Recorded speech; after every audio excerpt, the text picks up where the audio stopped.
So here's the website I make that I want my student to learn to speak English. So like I have different role, for example, right? At the airport, there's a lot of conversation. So what you basically do at the airport is first you need your security check-in, right? So I divide this game into two person. The teacher could be security clerk, and they're gonna hide this part of the camera, and they can connect it to the projector, so the student will see the option they can choose at the bottom. But they won't see that information. But the teacher can see that information, so they could say, "Good morning, can I see your bag on X-ray screen?" It must remove liquid, so the student need to click on the water bottle as the answer, and then it's gonna give a hint of how the water bottle and the restriction at the airport is as well. So it's a good time to learn about things. So moving on, at the end of the process, we will have two pages of the officer. So the teacher can have this page on their phone, and the student can have the other page. But didn't actually see what the teacher say, right? Because in real life you won't see like caption for it. So the teacher will say, "Good morning, passport please," and then the passenger, which is student, will say the correct answer, and then they can discuss what is the right answer is. Yes, and the next will be, what is the purpose of your visit to Australia? But all in all, this is the page that the passenger will see. There's nothing there. There will be some suggestion, but it's preferred that they would answer on their own first.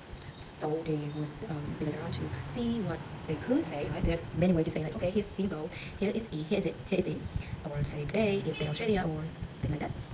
So it's flexible, right? Because the way we communicate it is not actually always the one answer. So it's the student free to say whatever they think it could be, and then the teacher and student will talk, discuss how the answer should be or could be, and they can recheck it on the suggestion. They can use that, or they can learn from the suggestion or not, depending on the case.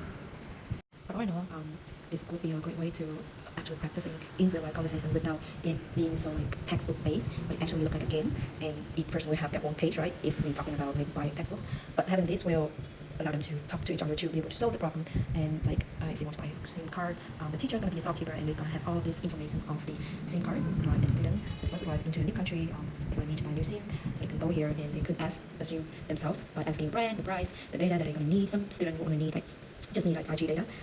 Some like need international phone call time. So it depends on what they need, but they will need to ask, okay, what is this price? What is the data that they give? Blah blah blah, and they will choose the best one that fit them.